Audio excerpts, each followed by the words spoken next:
hiukan massiivisempi moottori tuli lavan päällä. Jaguarin V12 moottori E-tyypin Jaguarista. Ja tämä on semmoinen täysin entisöitävä kohde koko auto. Ja me otettiin tämä moottori märkäpuhallettavaksi ja verrattuna nyt sitten tuohon lähtökohtaan, niin kyllä siitä aika mukavan näköisen sitten sai.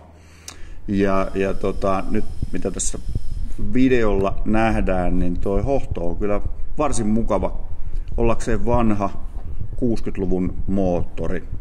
Aika harvasta nykyautosta löytyy näin hyvin hohtavaa alumiiniseosta.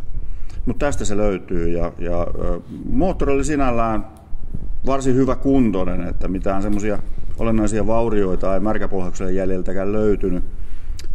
Kansissa taisi olla jotain pientä, mutta koneistaja pystyy hoitamaan nekin sitten kuntoon. Ja tämä lähti sitten tuonne Espoon puoleen asennukseen ja varsin vaikuttavan näköinen laitos siellä konepelin alla. On se vaikuttavan näköinen tässä lavallakin.